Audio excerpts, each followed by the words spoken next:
Hola, buenas noches. Gracias a todas y a todos por estar aquí. Bueno, primero quería sugerir, bueno, recomendar que pongan sus celulares en vibrador o en silencio para no interrumpir la conversación y la demostración que vamos a tener el día de hoy. Bueno, esta actividad, vamos a leer, se denomina Los estilos caligráficos en la nueva crónica y buen gobierno de Guamán Poma de Ayala. Es una actividad organizada por la Asociación Peruana de Caligrafía y también por Casa de la Literatura. En el caso de la primera, a propósito o en el marco de la 5ª Semana de la Caligrafía en el Perú. Y bueno, contamos con la participación de Juan Luis Gargurevich. Juan Luis Gargurevich ha estado trabajando, creando con nosotras aquí en Casa de la Literatura en el marco de un proyecto de exposición y de investigación que realizamos desde el año pasado, dedicado a la nueva crónica y buen gobierno de Felipe Guamán Poma de Ayala. En realidad desde inicios de este año hemos tenido varias reuniones con él. Juan Luis ha investigado y ha ahondado en los estilos caligráficos de Guamán Poma y nos ha acompañado muy generosamente en ese proyecto que dio como resultado la exposición que tienen arriba, en el primer piso de Casa de la Literatura.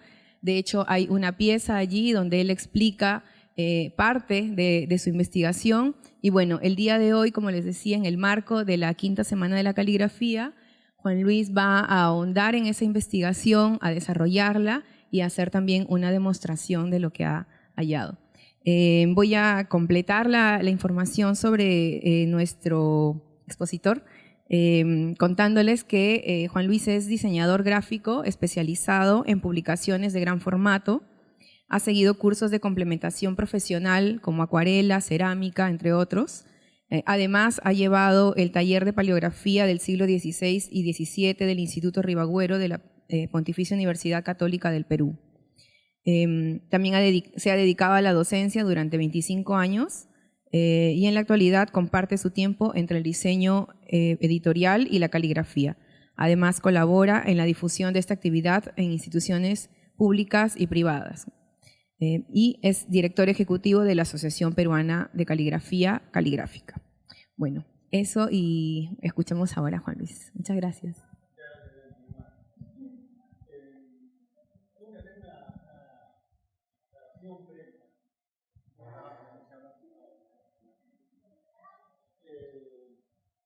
¿Es necesario el micro o no?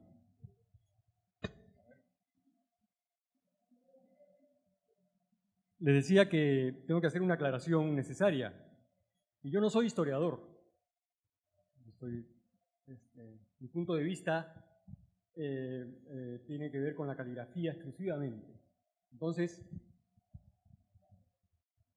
Hola. Entonces, no vamos a tratar acá cuestiones de historia, sino exclusivamente de caligrafía. ¿De acuerdo?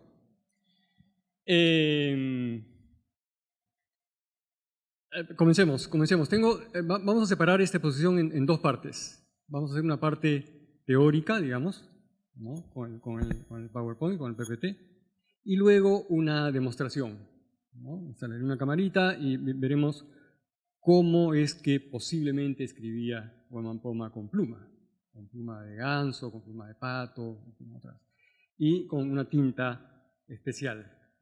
Bien,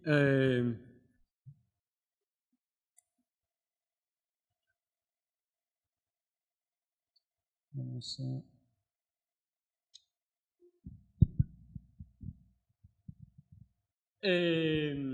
Guamán Poma, hay todavía mucha incertidumbre en relación a las fechas de nacimiento de Guamán Poma. Los historiadores no se ponen de acuerdo, pero no unos pocos años, sino bastantes años. Algunos le echan 10 años más, 20 años más, ¿no? Así que, pero lo que sí tenemos por seguro es que es un hombre del siglo XVI de todas maneras. ¿De acuerdo? Él nace en Ayacucho, en la provincia de San Cristóbal de Sondondo, en Lucanas, y solamente sale una vez de Ayacucho para venir a Lima a entregar su manuscrito y nada más, ¿no? Es el gran viaje que él hace. Eso todavía no lo vamos a ver. Espera un segundito, Claude. Yo quiero hablarles, no sé si ustedes tienen una idea del tamaño de este manuscrito. La página tiene 25 por 14,5, es decir, se parece mucho a una novela contemporánea, al formato de una novela contemporánea, ¿sí? Y dentro de esta, lo que llamamos nosotros la caja de diagramación, que es el espacio en donde se trabaja, es todavía más pequeño, obviamente. Tiene 18 por 12, ¿sí? Para que ustedes tengan una idea del tamaño. En este formato, Felipe Guamán Poma escribe con una perfección espectacular, por lo menos en el 90% de su obra. Esto de acá es un calco, acá no he arreglado nada, es un calco de esta página, ¿de acuerdo? Este es el alto de estas letras, este es el alto de estas, y cada una de las líneas. Como verán ustedes acá, en el manuscrito es un poco más difícil de verlo, pero acá el espaciado entre línea y línea es casi perfecto, ¿sí? Hay una variación mínima, por ejemplo acá arriba, ¿no? Está un poco más junto que acá, podría ser, ¿no es cierto? En esa época todavía no hay sistemas de puntuación muy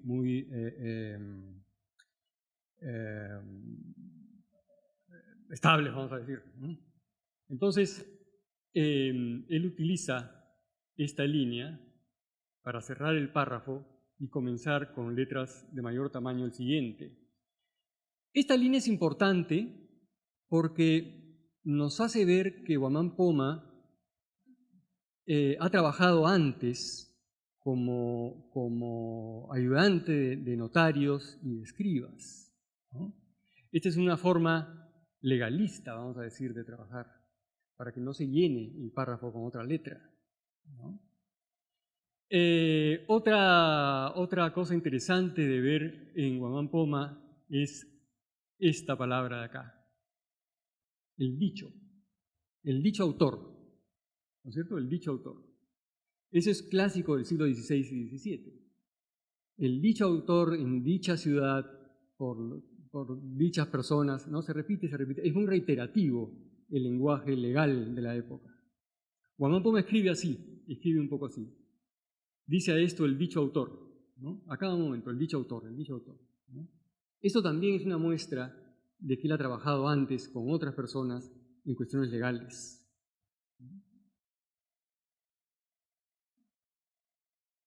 Esa es otra muestra.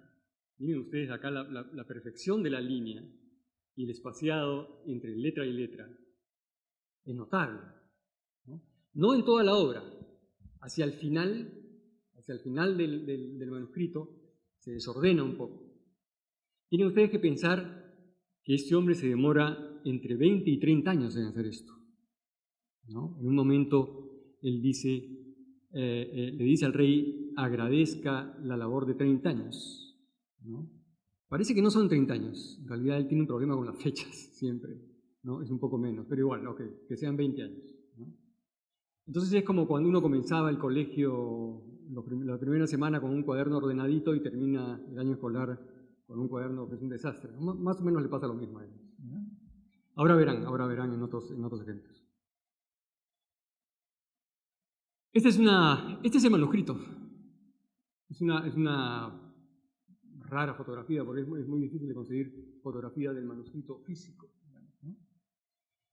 Son 1189 páginas, con casi 400 dibujos. ¿Sí? Él escribía en cuartillas, es decir, es una página doblada en dos que me da 4 caras. Todo eso después fue cosido. ¿Sí?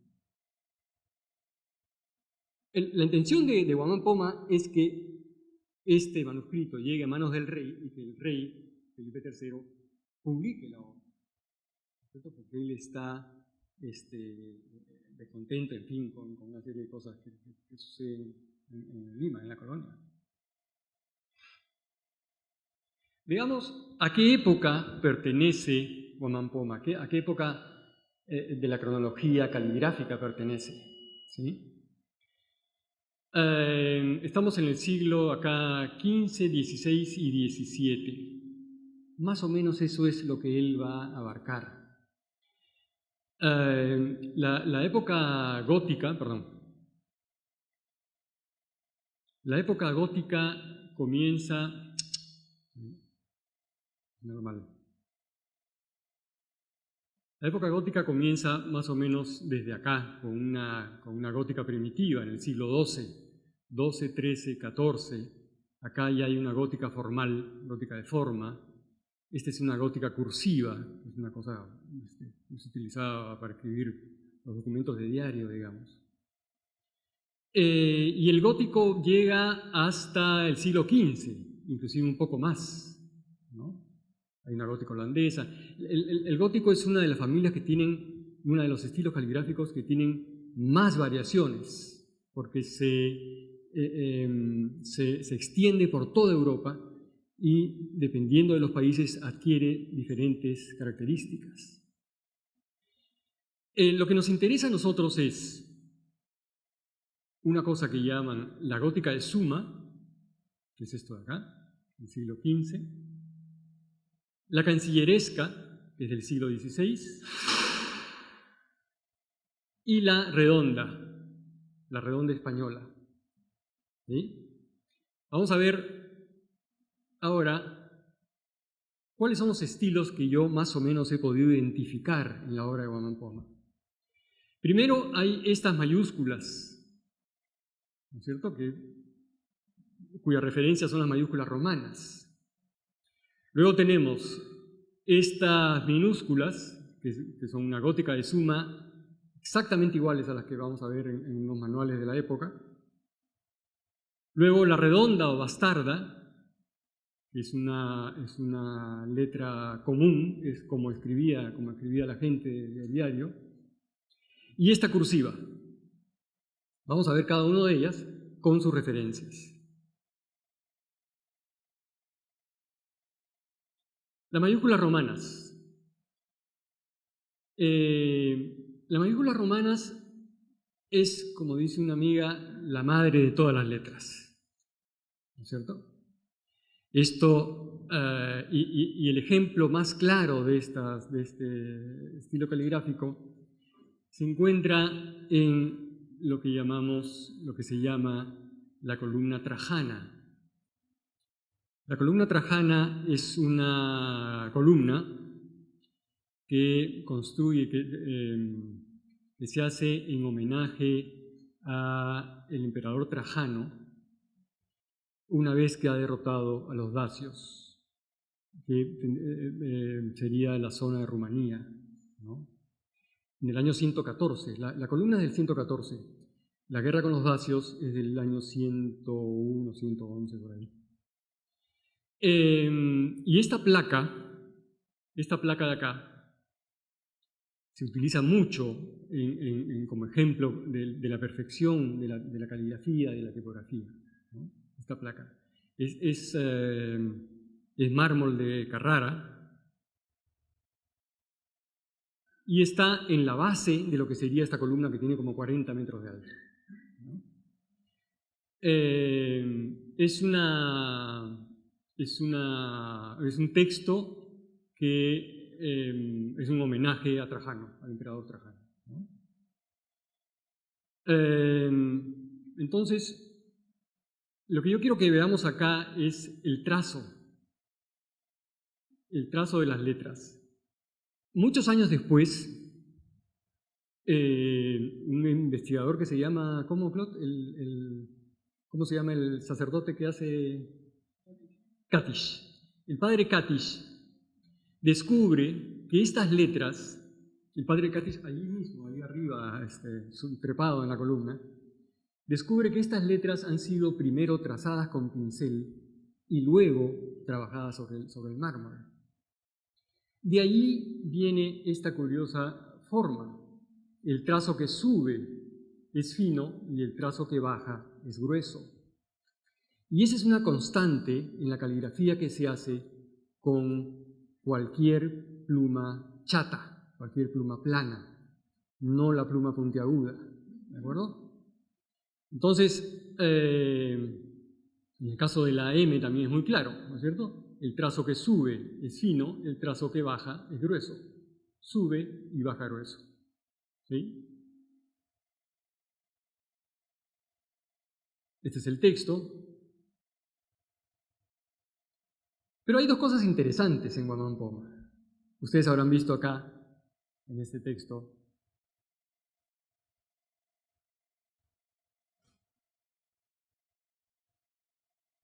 ¿no es cierto? Que hay esta N volteada, digamos, o escrita al revés, y esta H con este semicírculo, esta N con este semicírculo, o esta H. Vamos a ver, yo creo haber encontrado alguna explicación para eso. Y en realidad la N volteada o construida al revés tiene que ver un poco con lo que en caligrafía se llama el ductus. El ductus tiene que ver con la cantidad de trazos, el orden y cantidad de trazos y orden que se hace para construir una letra. ¿No es cierto? Entonces, yo les pido que tracen ustedes imaginariamente una N minúscula o la hagan en el aire.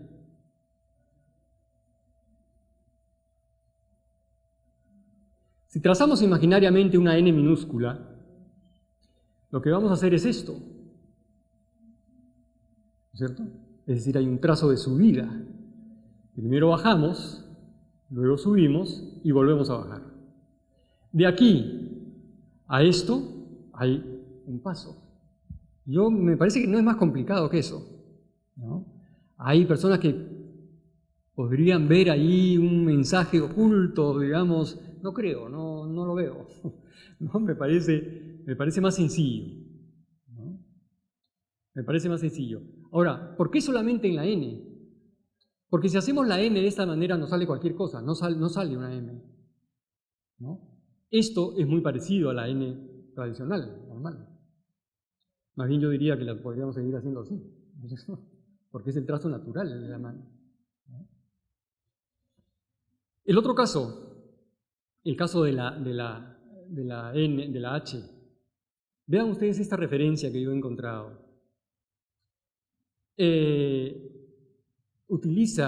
Guamán Poma utiliza este semicírculo al revés. Lo pone con la pancita para abajo. Sin embargo, esto ya se utilizaba en el año 1154. Esta es la Basílica de San Juan y San Pablo en Roma. Y este es ¿cómo se dice? Un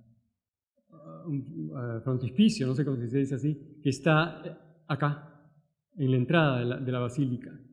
Y ya utilizan esto. Mi pregunta es, ¿qué vio Felipe Guamán Poma para hacer esto? Porque la coincidencia es demasiada, ¿no es cierto? No puede ser una coincidencia.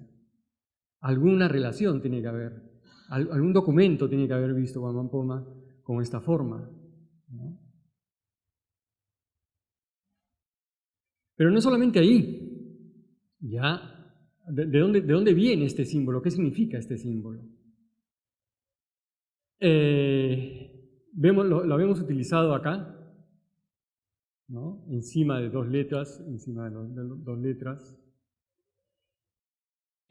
hay un investigador, calígrafo y tipógrafo que se llama Rudolf Koch. Rudolf Koch reúne en su libro de los símbolos una serie de símbolos religiosos y no religiosos de todo tipo. En este libro ya él rescata este símbolo. En este caso se trata de la Trinidad, ¿no es cierto? Él es el Espíritu Santo crucificado que nació del Padre, ¿no? Esto de acá es santidad, básicamente. Y Guamán Poma, hay que recordar que es un hombre muy religioso, Guamán Poma es cristiano y dedica toda su obra al Papa, ¿no? y a Jesucristo. Allí puede haber una relación, puede haber un sustento para que Guamán Poma haya utilizado esta forma, me parece a mí. Luego tenemos esta gótica de suma o gótica rotunda. La gótica de suma es una letra que se desarrolla al norte de Italia, básicamente en la Universidad de Bolonia, me parece. Es una letra muy fácil de hacer, muy sencilla de hacer. Es una letra de palo grueso, no tiene grandes adornos, ¿no es cierto?, excepto algunas curvas más o menos pronunciadas, pero es básicamente sencilla, ¿no? Y por ser tan fácil, se difumina por Europa rápidamente, pasa a España. Estos son dos ejemplos de gótica de suma.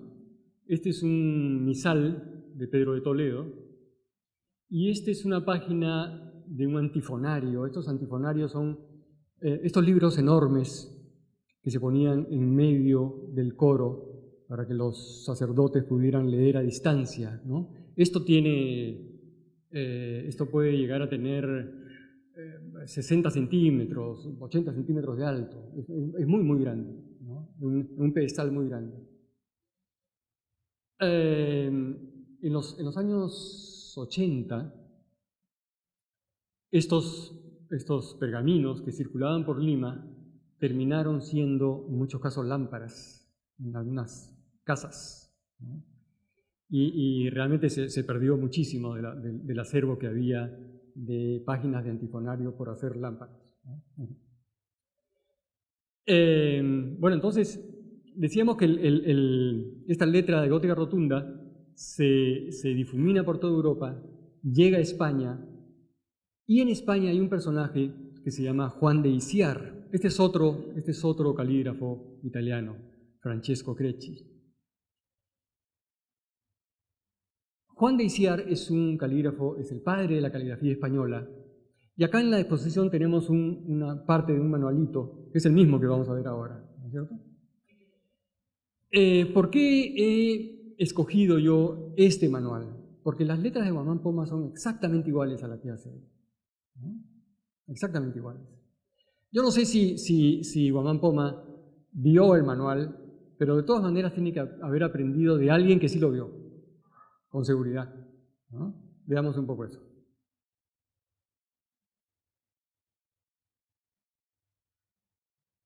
Vean ustedes, la G, que les decía hace un momento, es exactamente igual a la que hace Guamán Poma, ¿no? No hay diferencia.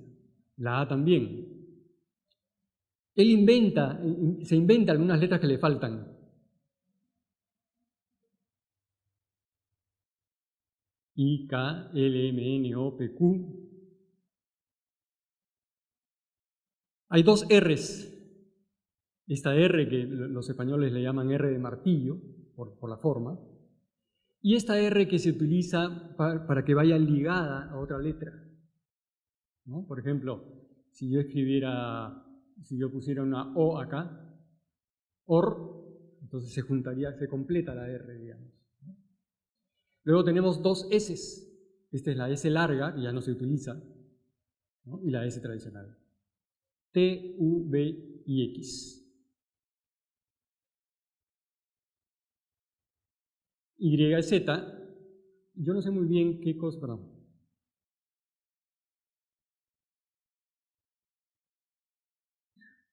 No sé muy bien qué cosa es esto. No sé si Claude después nos puede decir qué es esto. Estas son unas mayúsculas de la misma familia, pero que Felipe Guamán no utiliza. No utiliza mayúsculas en este caso.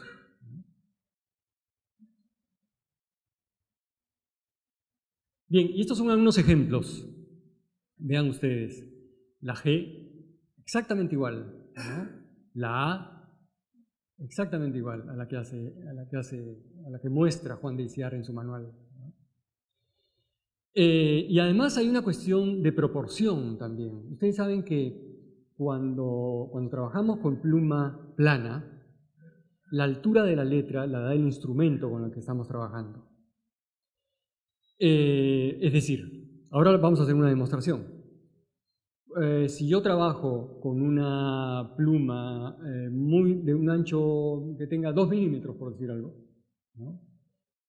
Yo tengo que medir para este tipo de góticas 5 puntas de ese ancho. Eso me dará el alto, ¿no? Eso me dará 1 centímetro. Si trabajo con una punta de 5 milímetros, como la que tengo acá, la altura va a ser mayor, ¿no? Entonces hay una cuestión de proporción que Guamán Poma, casi en la totalidad de su manuscrito, maneja muy bien, ¿no? Yo seleccioné algunas de las letras que me parecieron que estaban mejor trazadas y con eso las calqué, digamos, las redibujé sin hacer ningún tipo de corrección e hice este alfabeto de gótica de Suma guamampomiano, vamos a decir, ¿no? La letra que él se inventa es esta J, que no le sale muy bien, la verdad, es una letra, ¿no? Le sale un poco acá el ángulo es un poco brusco cuando no existe un ángulo brusco en lo demás, ¿no? Quizás no se da cuenta que de acá le podría haber salido, o de la G. Él baja y hace un ángulo, parte la letra, ¿no? Entonces, no es muy estética, digamos. El resto de las letras son una maravilla. La redonda o bastarda. Esta es una letra que se utilizaba comúnmente, como la gente aprendía a escribir, porque es una letra, como su nombre lo dice, redondita, ¿no? No tiene mayores complicaciones, ¿no es cierto? No es igual a la letra de la misma época que utilizaban los notarios, ¿no es cierto? Los notarios utilizan una letra que se llama procesal encadenada, que es una especie de taquigrafía incomprensible. Para eso están los paleógrafos, ¿no es cierto? Para que nos ayuden a entender esa escritura. La procesal encadenada fue en un momento ya tan en extremo que fue prohibida. Pero fue prohibida porque los abogados, los notarios, escribían cuatro palabras en cada línea y ellos cobraban por página, ¿no? Entonces ya ustedes imaginarán, ¿no? La plata que hacían, digamos, ¿no? Así que se prohibió por ineficiente, porque solamente la leían ellos, en fin, una serie de razones. Este es un ejemplo, por ejemplo, de redonda. Esta es la letra de Quevedo, ¿no? Esta es la letra de Quevedo.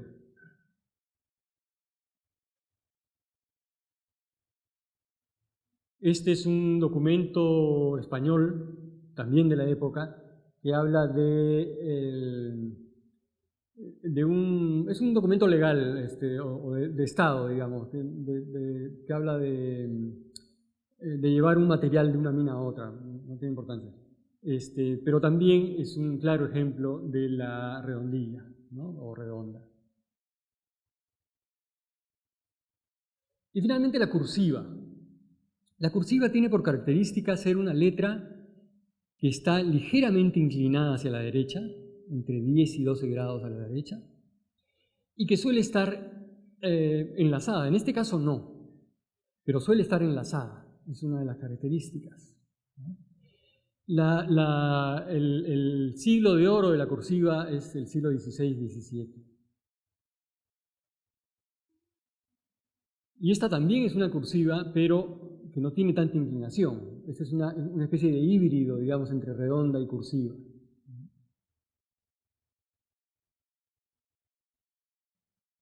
Este es un ejemplo de...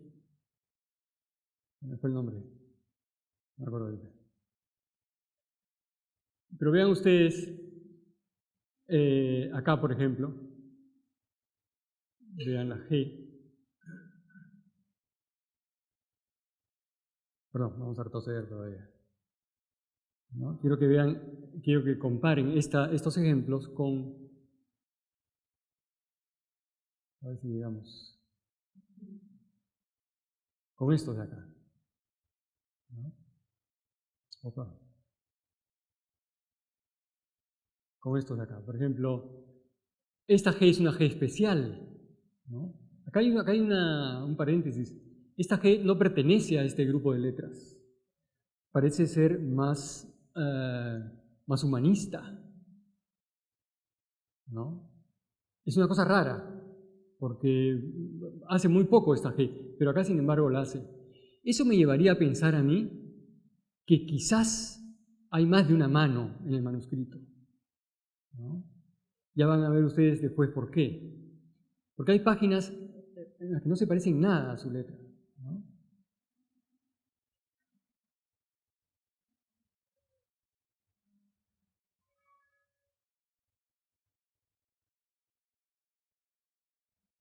Y llegamos a estos diseños que son realmente diseños especiales, ¿no?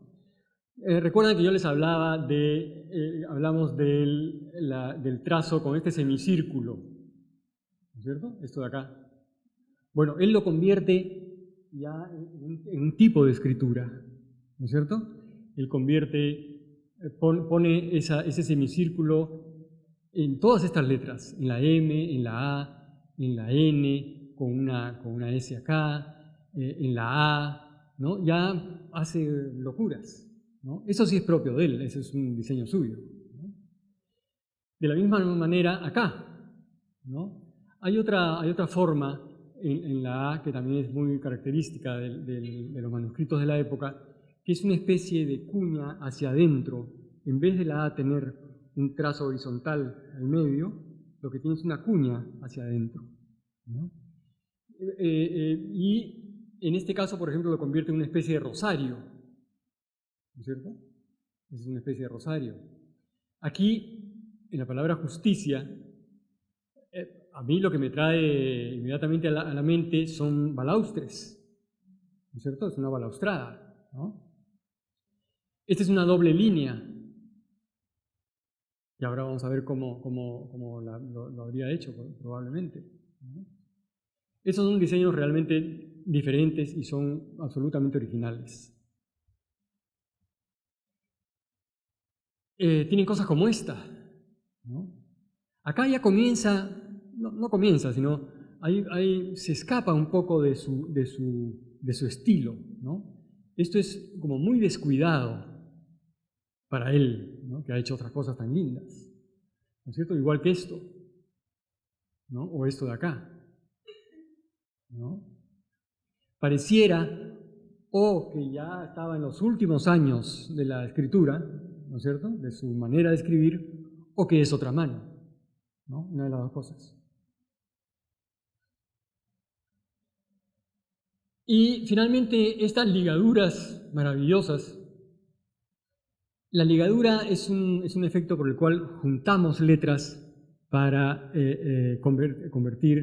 para resumir la palabra, ¿no? Entonces, por ejemplo, acá es Felipe Guamán Poma de Ayala. Felipe Guamán Poma, la D, y Ayala no está. Felipe Guamán Poma, nada más, ¿no? Acá Amado, A, M, D, O. Esto, a ver quién podría decir que dice acá. En realidad se necesita el contexto, ¿no? Porque así es muy difícil de saber. Nacimiento. Nacimiento. Dicha. Con esta fórmula que tienen los notarios, ¿no es cierto? Dicha ciudad, dicha no sé qué. Historia. ¿No? D. Y esta es una D diferente a la tradicional, porque tradicionalmente ustedes deben haber visto que es la D que se escribe normalmente y la E que se mete dentro. En este caso no. En este caso es como si la D y la E se fusionaran, ¿no es cierto? Crónica, desde, al, esta que es muy hermosa, que es primer, ¿no? Vean ustedes esta floritura que hace abajo para hacer la R, es muy, muy linda. Y acá que dice Jesús Cristo, ¿no? Haciendo ligaduras es un genio, la verdad, ¿no? Y hay muchas otras. Yo nos pasaríamos acá toda la noche viendo esto, pero hay muchísimas ligaduras. Y luego, yo tengo acá seleccionadas 3 páginas, que son 3 páginas muy curiosas, que tienen una composición diferente del resto, ¿no? Vean ustedes cómo, perdón, ya les adelanté.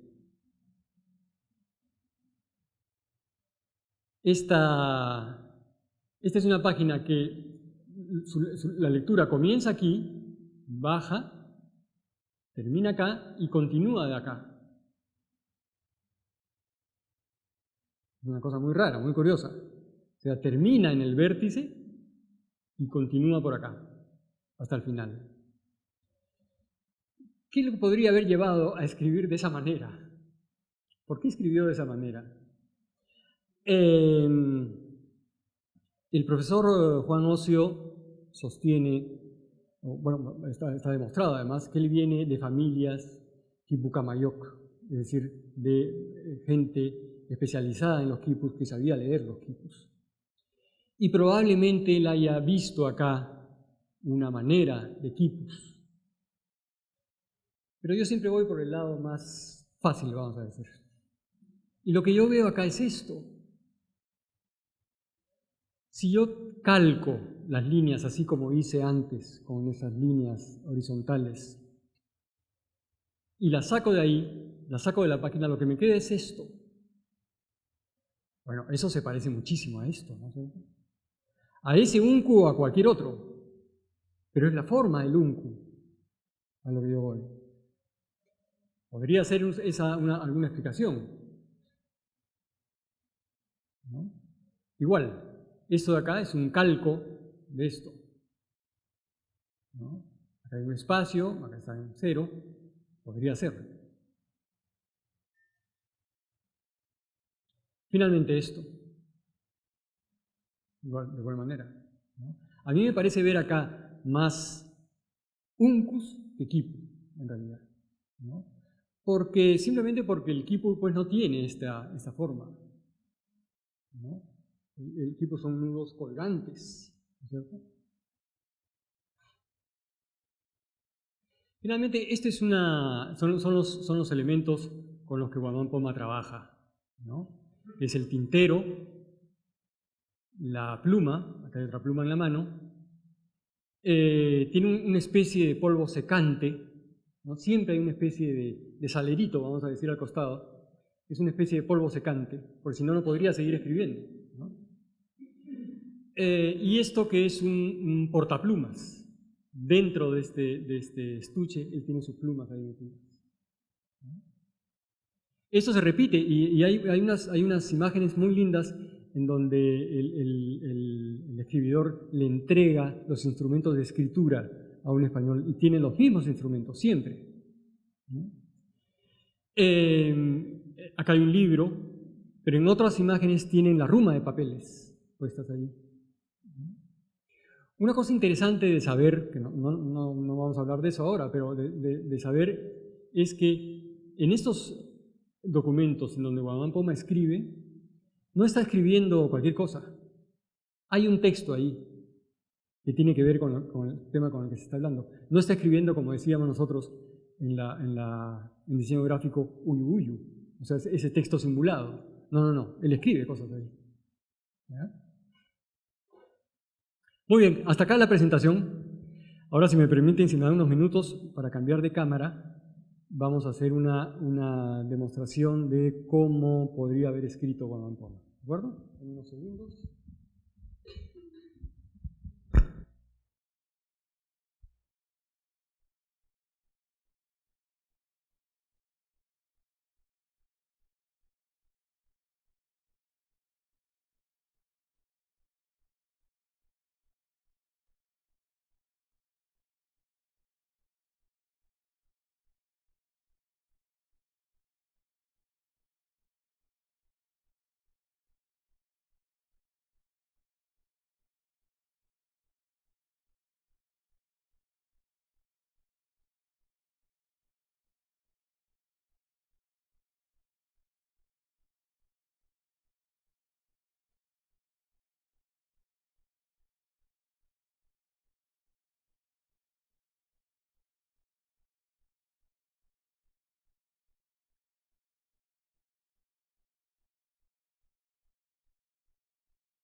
nacimiento. Y le ha puesto ella tara. La tara seca, hecha casi polvo, y en fin, con una preparación que podríamos hacer algún día también. Esta tinta tiene la característica que cuando recién la utilizamos pareciera gris, pero con el aire se oxida, se pone muy negro. Por eso se llama ferrogálica. Lo que Guamán Poma escribe, lo que ustedes han visto, no ha sido de ese color. Ha sido negro. Ha sido de color negro. Pero se ha oxidado con el tiempo. Cuando tiene mucho sulfato ferroso una tinta, puede llegar inclusive a oxidarse tanto que le hace hueco al papel. Y el documento termina deteriorándose del todo. Y el papel que utilizaba Guamán Poma era un papel de altísima calidad. Español, seguramente. Un papel hecho de trapo, papel de lino. Entonces, en realidad el documento, el manuscrito, está bastante bien conservado, excepto por esta cosa que pasa de un lado a otro, pero casi no tiene huecos, no ha horadado el papel. Este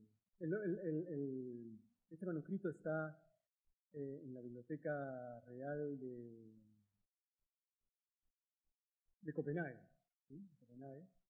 Ya no se puede ver, excepto estudiosos así, escogidísimos.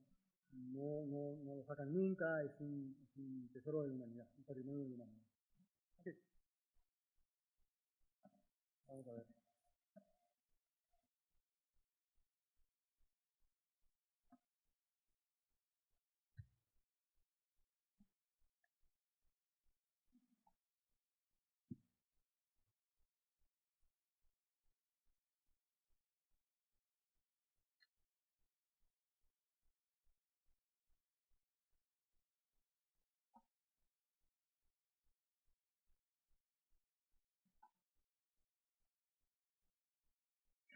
Ahí está. Miren, yo tengo aquí 3 plumas de diferentes grosores o anchos, vamos a decir. Esta que es la más gruesa, tiene alrededor de 5 milímetros, yo diría que 4 milímetros. 4 milímetros de ancho. Esta es pluma de gancho, me regaló Flor acá.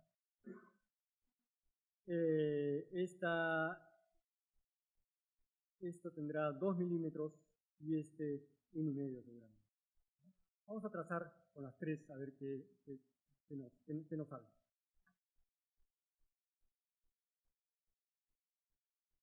Esta es la tinta. Ustedes no la pueden ver bien, pero se ve como gris. Hagamos algunos trazos. Por ejemplo, vamos a esperar a que pase el tren. Una maravilla, ¿sí o no?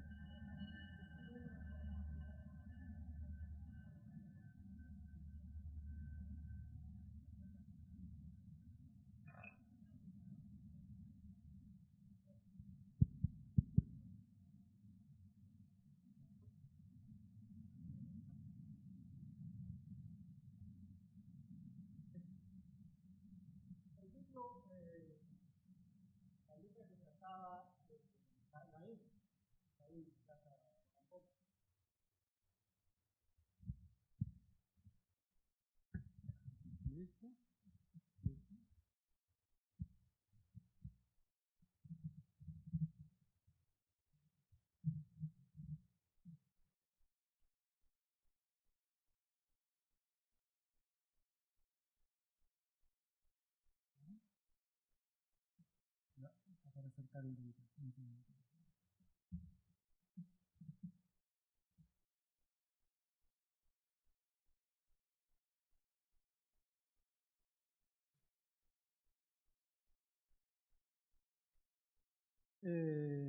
lo que les decía de las letras romanas, el trazo que sube fino y el trazo que baja grueso.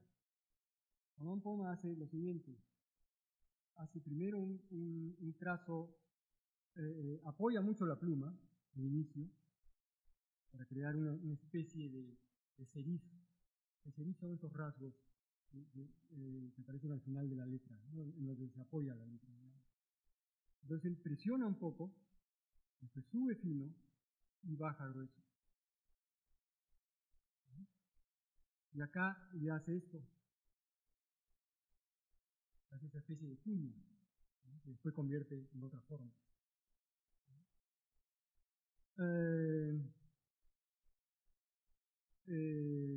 No sé, a ver.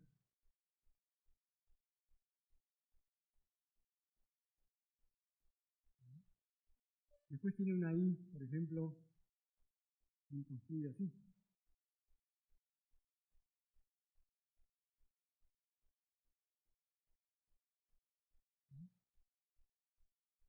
En Mango Inga, por ejemplo, aparece ahí. Es muy extremísimo. O la A misma. Cuando hace esto.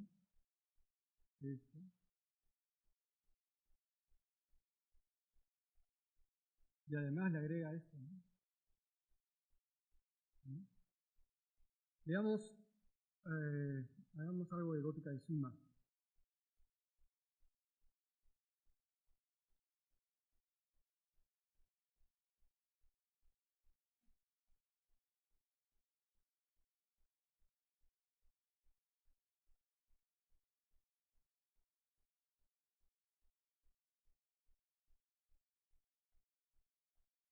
¿Ven? Ahí está, ustedes lo ven negro, pero de acá se ve como gris. Pero cuando se seque se va a poner súper negro.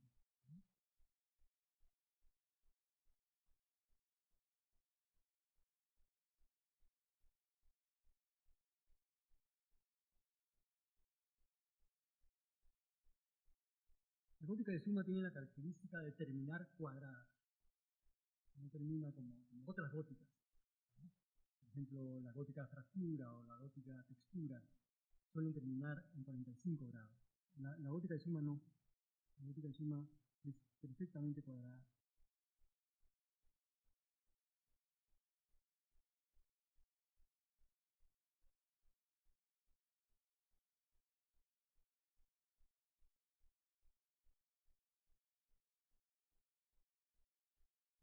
Luego tiene una D muy especial, que tiene que ver más con vamos a decir, un rezago de la D uncial, que es la letra que usaban los primeros cristianos, dicen que es esta D.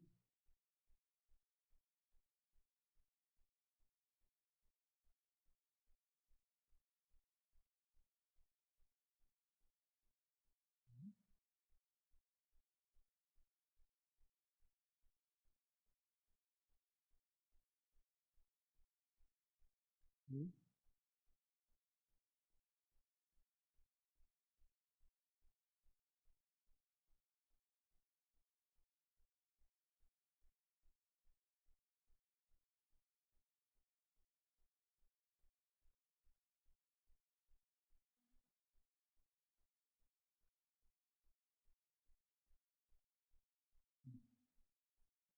No creo que no.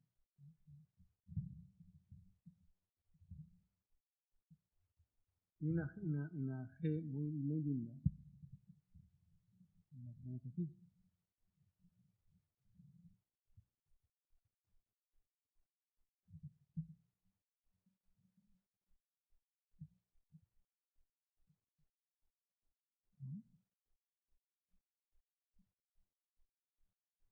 La H.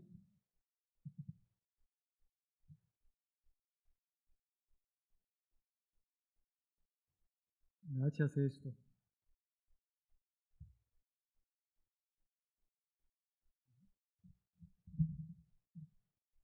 La I.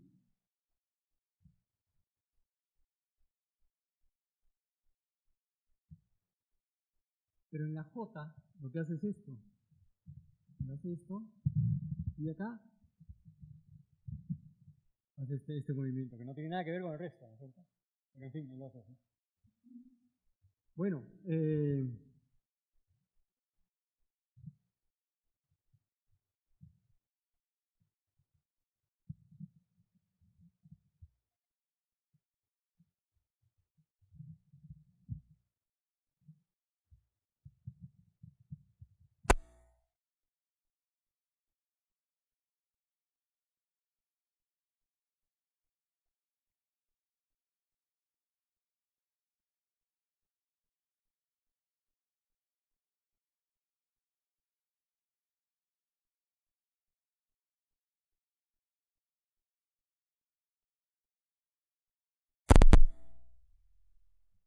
no, perdón, no se pasa.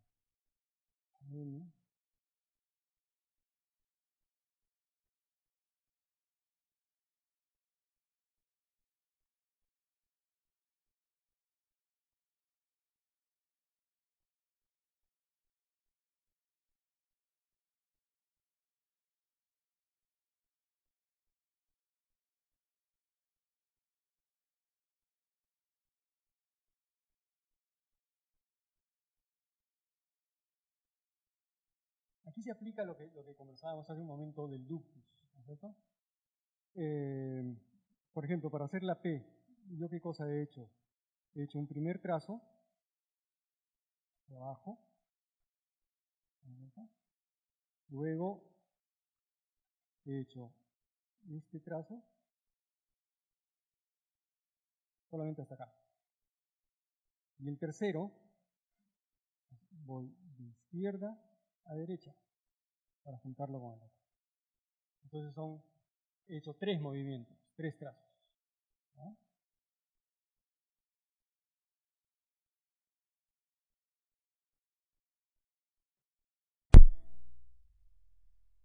Uno, 2, 3. La R.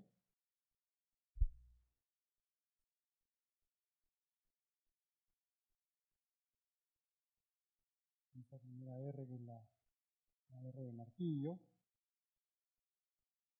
Y después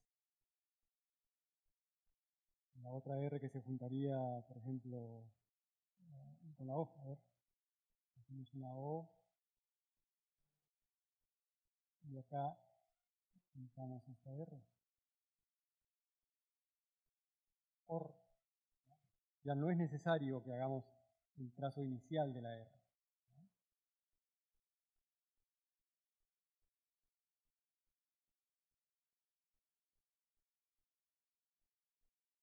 Hagamos ahora algunos trazos con otro instrumento que podría haber utilizado Guamán Poma, que es esta caña de doble punta en la caña, ¿no? Hay algunas letras por ahí trazadas de esta manera.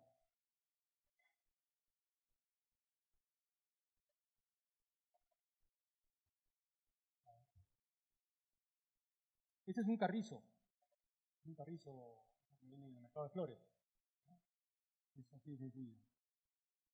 Lo que me va a dar es una doble línea.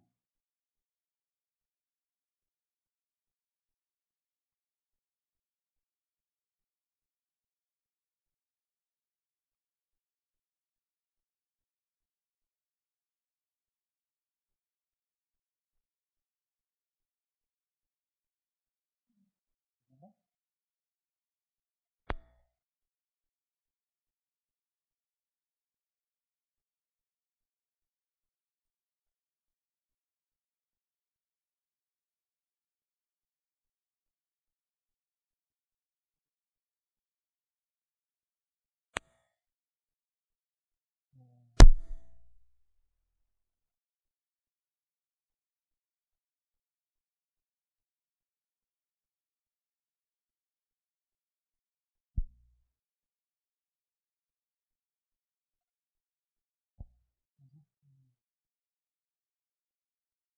Y hay mucha tinta, entonces ya se tapó.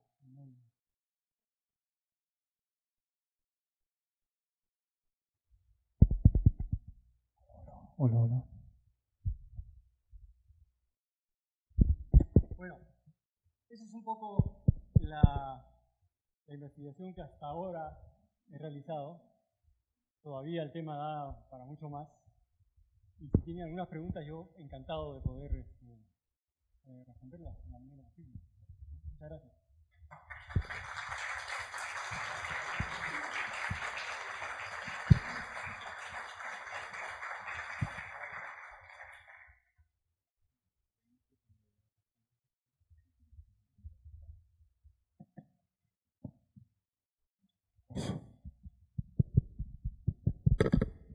Hola, hola.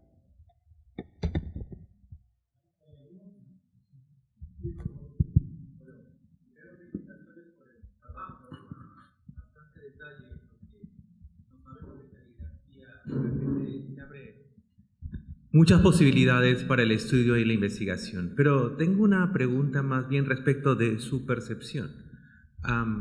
Aparentemente ha habido más calígrafos que él. Sí. No, y es una afirmación, es una hipótesis muy interesante, ¿no? Porque hay métodos por los que se puede corroborar si una persona ha escrito el texto ya basado en la presión, el gráfico, el trazo, etcétera. Pero desde su percepción, ¿cuántos podría identificar? Gracias. Bueno, sí, eso es un poco difícil de saber y todavía no he llegado a ese punto de la investigación, pero ustedes han visto esas últimas páginas, ¿no es cierto?, tan desordenadas. Ahora, él termina el manuscrito cerca de los 80 años. O sea, ya es una persona mayor, ¿no? Perfectamente su letra podría haber cambiado, como nos va a pasar a todos, seguramente, ¿no es cierto? Y que seguramente no ve bien, ¿no? Hay una serie de cosas que cambian, pues, con la edad, ¿no? ¿Verdad? Pero sí hay letras que son absolutamente diferentes, sobre todo en la letra corrida, vamos a decir, ¿no? En el texto en prosa, en el texto grande, ¿no? Estas cursivas son totalmente diferentes a las letras del inicio. Y bueno, también podría haber tenido ayudantes, ¿cómo no? ¿No? Porque escribir durante 20 años pues, es una odisea, ¿no es cierto? ¿No? Lo más probable es que haya tenido ayudantes, ¿no? Que le ayudaban a escribir. No lo sé, pero digamos, yo me atrevería a decir que unas 3 personas podrían haber participado, ¿no? Me parece a mí, ¿no? Pero esa es una aventura decirlo, la verdad. Sí. Muchas gracias. Sí, Daniel.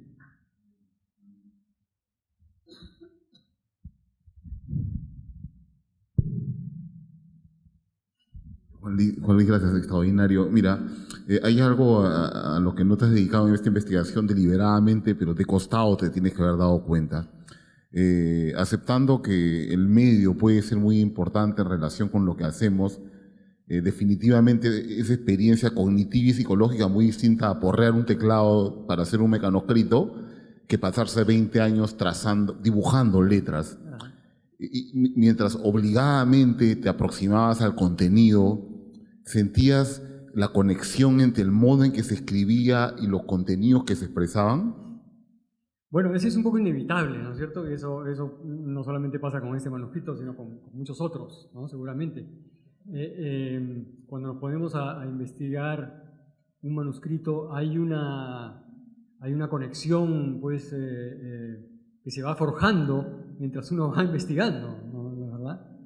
Y además, uno va como sintiendo un poco la necesidad de comenzar a escribir de nuevo, ¿no? De abandonar un poco la computadora y comenzar a escribir, ¿no?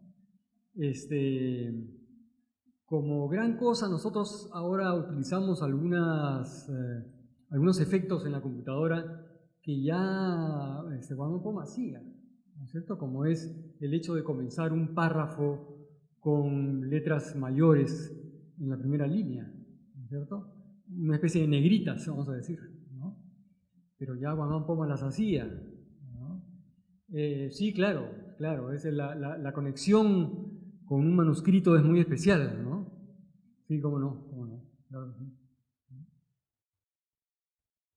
Sí, por favor. A ustedes, por ahí.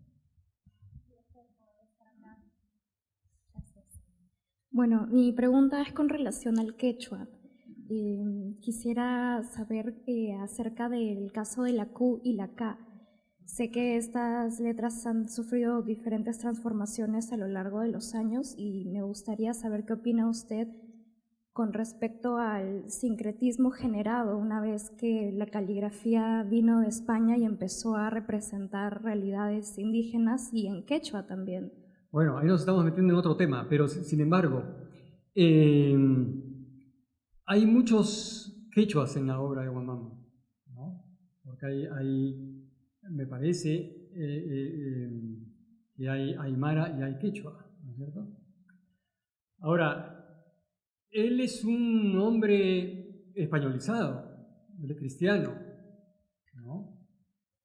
Y asume la escritura con religiosidad, vamos a decir, ¿no? Sin embargo, en todo lo que tiene que ver, en toda la iconografía de Guamán Poma, existe una notoria simbología pues, andina, el quechua, ¿no? que él logra meter dentro de estas imágenes. ¿No? Yo no puedo ahondar mucho más en el tema, pero por ejemplo,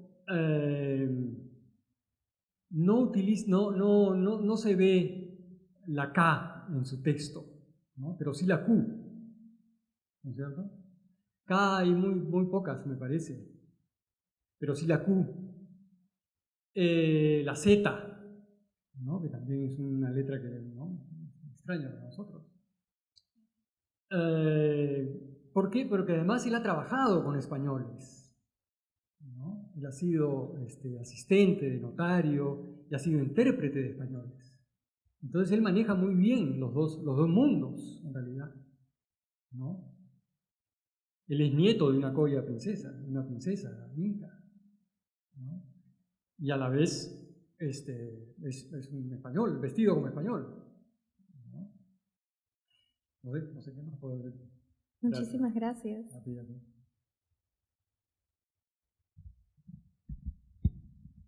Bueno, sí, Sarita.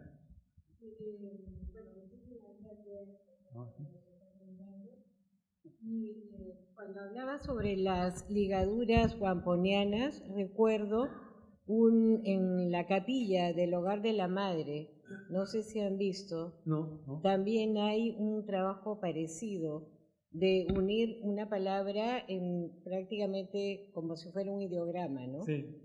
Y la pregunta sería también si durante todo este tiempo que ha hecho esta obra, Guamán Poma ha usado el mismo papel y la misma tinta. Sí, en realidad sí, es el mismo papel. Bien. Sí, es un papel que él seguramente ha ido consiguiendo por los años, pero es el mismo papel. Sí, es el mismo papel. No sé si la tinta, supongo que no. Pero Ya, el por papel efectos sí. del tiempo de repente se puede ver si es la misma o diferente, no se sabe. No lo sé, no he leído nada al respecto. En realidad sobre este tema hay muy poco o no hay nada.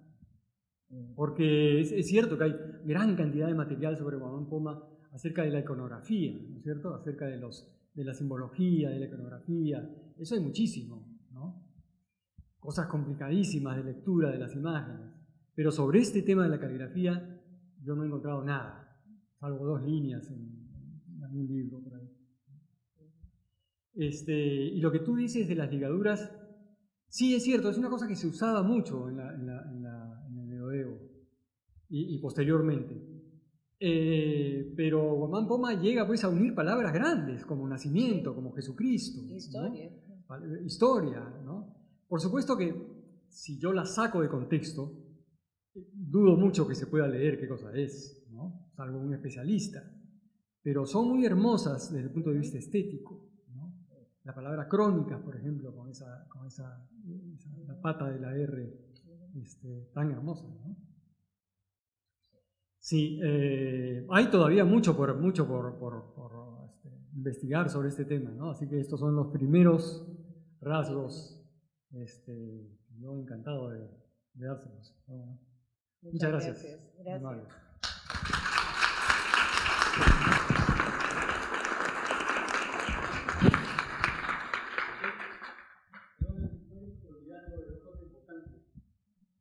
En primer lugar, agradecer a Casa de Literatura por la invitación. Ya decía Diana, esa tercera actividad que hacemos acá. Las dos primeras fueron con alumnos de colegio, que siempre es muy estimulante trabajar con ellos, y esta sería la tercera. Y luego agradecer, por supuesto, a Caligráfica. Esta charla se da en el marco de la 5ª Semana de la Caligrafía. Venimos con actividades, vamos a hacer actividades durante toda la semana. Ayer lunes hemos tenido una sesión extraordinaria con una calígrafa japonesa. Hoy día una sesión de 2 horas con un calígrafo inglés.